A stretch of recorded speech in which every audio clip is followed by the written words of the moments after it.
किसी भी इंसान को अपने पर्सनल जीवन में कितनी बार मोहब्बत हो सकती है? शायद आप कहोगे एक बार। जी हाँ, बिल्कुल, एक बार ही तो सच्चा प्यार होता है, लेकिन उसके बाद जो भी प्यार होता है बार बार होता है, तो उसे हम हवस कहेंगे तो ये गलत नहीं कहा जाएगा।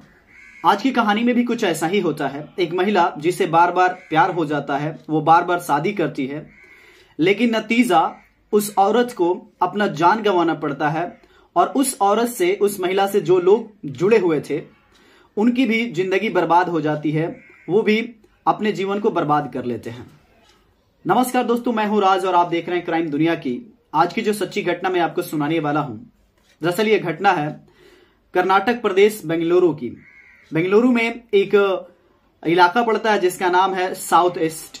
दरअसल 27 नवंबर रात के 11 बजे एक 16 साल का लड़का और उसके साथ एक ड्राइवर भागे दौड़े पुलिस स्टेशन पहुंचते हैं। और रात का मामला होता है, वो आते हैं पुलिस स्टेशन।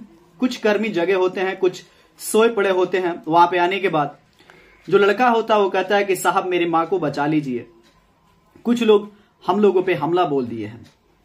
पुलिस 11 बजे की रात होती है, पुलिस हरकत में आती है और वहां से दौड़े भागे उस जगह पे पहुंचती है जहां पे मर्डर हुआ था। उस जगह का नाम है इलेक्ट्रॉनिक एरिया। वहां पे जैसे ही पुलिस पहुंचती है तो देखती है कि वाकई एक औरत है जिसपे हमला किए गए हैं। वो कार में ही है और कार से जस्ट ऐसे बाहर निकली हुई थी और उस पर हमला कर दिया गया था। उस औरत का नाम होता है अर्चना रेड्डी और अर्चना रेड्डी की उम्र होती है 45 साल। वो किसी काम से अपने बेटे और ड्राइवर के साथ जा रही होती है, तभी यहाँ पे इलेक्ट्रॉनिक एरिया है, वहीं पे उसके साथ उस पे हमला कर दिया जाता है। हालांकि जो एरिया होता है उसमें सीसीटीवी कैमरा पूरा लगा हुआ होता है, इसलिए पुलिस उस औरत को हिरासत में लेती है। अभी उसकी सांसें चल रही होती हैं और उस घटना स्थल से पुलिस उस औरत को लेकर हॉस्पिटल पहुंचती है। वहां जब पहुंचती है तो डॉक्टर काफी कोशिश करते हैं, लेकिन कड़ी मुश्किल के बाद भी जो डॉक्टर्स होते हैं वो उस महिला को नहीं बचा पाते हैं और वो महिला वहीं पे दम तोड़ देती है।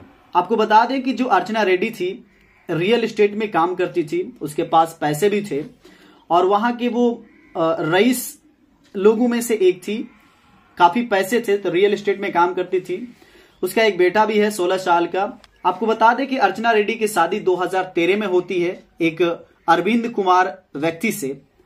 जब शादी होती है तो इन दोनों में आगे चल के तनाव हो जाता है और अरविंद से ये तलाक ले लेती है अर्चना।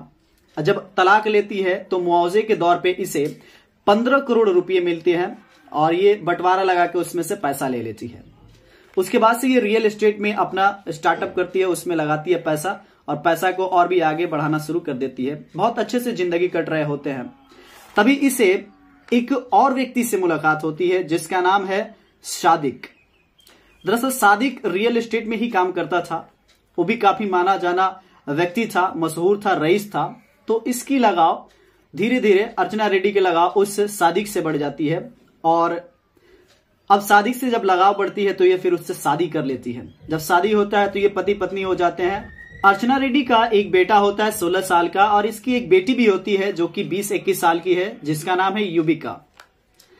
अब ये 4 लोग होते हैं पूरे परिवार में, बहुत अच्छे से जिंदगी को बिता रहे होते हैं। लेकिन इसी बीच सादिक से भी ताना बाना हो जाता है और ये अर्चना रेड्डी उससे भी दूर हो जाती है। और एक और व्यक्ति है जिसका नाम है नवीन, जो कि रियल एस्टेट में नौकरी किया करता था, उसी में इसके घर आया जाया करता था। इससे अब नजदीकियां बढ़ जाती हैं अर्चना की और अर्चना रेड्डी अब नवीन से शादी कर लेती है। नवीन से शादी करती है तो नवीन भी बहुत अच्छा से अब जिंदगी को बिताने लगता है। ये सभी लोग खुशहाल जिंदगी जीने लगते हैं।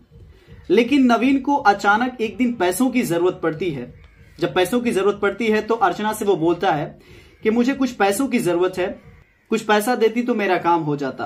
तो यहाँ पे जो अर्चना है वो खिलाफ हो जाती है, वो कहती है कि मैं तुम्हें पैसा नहीं दे सकती और इसलिए नवीन में और अर्चना में फिर अड़चन आने लगता है। ये दोनों में तनाव होने लगता है। अब ये दोनों एक दूसरे से काफी दूरी बना लेते हैं और इसी बीच फिर से अर्चना वहां पे एक जिम ट्रेनर है, वहां पे जाने लगती है, जिम करती है और वो जिम ट्रेनर से लगाव हो जाता है, उससे करीबियां बढ़ने लगती है। और इसी बीच उसकी युविका जो बेटी है वो भी ट्रेनिंग के लिए जाती है उसी जिम में। तो वो भी उस ट्रेनर से लगाव करने लगती है, उससे करीबियां बढ़ाने लगती है। जब ये बातें अर्चना रेड्डी को पता चलता है कि जिस जिम ट्रेनर से मैं करीबी बढ़ा रही हूं उसी से मेरी बेटी भी करीबियां बढ़ा रही है, तो ये काफी गुस्सा होती है। और गुस्सा हो जाने के बाद ये नवीन से भी गुस्सा थी।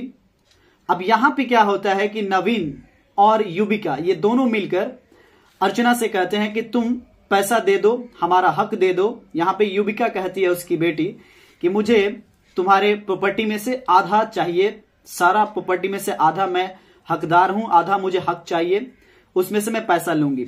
लेकिन अर्चना इसके बिल्कुल विरोध होती है, खिलाफ होती है। वो कहती है कि एक बेटा है वो सब संभालेगा, लेकिन यहाँ पे युविका कहती है कि मैं भी उसमें से आधा हिस्सा लूंगी।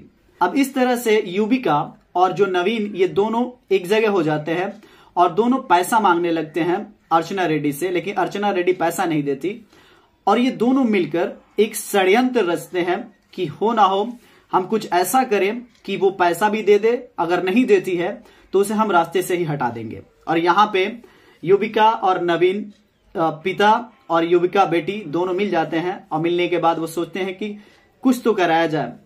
और वो दिन भी आ जाता है जो कि 27 नवंबर को। अब एक दिन का वाकया होता है कि अर्चना अपने बेटे के साथ और वहां पे प्रदीप जो ड्राइवर होता है उसके साथ बैठकर कार में जा रही होती है। और वो जो जगह होता है जिसका नाम है इलेक्ट्रॉनिक एरिया, वहां पे जैसे ही पहुंचते हैं, वो सिटी टाउन वाला शहर होता है, वहां पहुंचते हैं तो वहां पे चारों तरफ से सीसीटीवी कैमरा होता है और वहीं पे इसे मर्डर कर दिया जाता है। जैसे ही मर्डर किया जाता है तो वहां पे जो अर्चना रेड्डी है सांसें चल रही होती हैं, बाद में वो हॉस्पिटल जाती है, उसकी वहीं पे मृत्यु हो जाती है, वो डेथ हो जाती है। लेकिन पुलिस 24 घंटे के अंदर जांच पड़ताल करती है, सीसीटीवी कैमरा को खंगालती है, तो पता चलता है कि इसमें उसकी बेटी युविका और उसका पति नवीन शामिल थे, क्योंकि वो सीसीटीवी कैमरा में दिखाई देते हैं, उनका चेहरा दिखाई देता है। बाद में पुलिस 24 घंटे के अंदर ही इन दोनों को गिरफ्तार कर लेती है। गिरफ्तार करने के बाद इन पे चार्जशीट लगाती है और इनको जेल में डाल लेती है। दोस्तों आपको बता दें यहाँ के जो डीएसपी होते हैं जिनका नाम है श्रीनाथ एम जोशी, ये कहते हैं कि जांच पड़ताल का विषय है, मैं जांच पड़ताल कर रहा हूं, अगर इसमें और भी कोई शामिल होता है या कोई आरोपी पाया जाता है तो उनपे भी कार्रवाई की जाएगी। फिलहाल में यहाँ पे 2 लोगों को गिरफ्तार कर लिया गया है और जो भी इसमें आरोपी पकड़े जाएंगे सबको जेल में डाला जाएगा, सब पे चार्जशीट लगा के कम से कम इन्हें उम्र कैद या फांसी की सजा दी जाएगी। दोस्तों इस कहानी को सुनाने का उद्देश्य आपको अवेयर करना है, जागरूक करना है। आप जहां भी रहें हंसते रहें, मुस्कुराते रहें। और इस कहानी को सुनने के बाद आप क्या कहना चाहोगे आप कमेंट बॉक्स में जरूर बताओ। मिलते हैं नेक्स्ट वीडियो में, तब तक के लिए जय हिंद, जय भारत।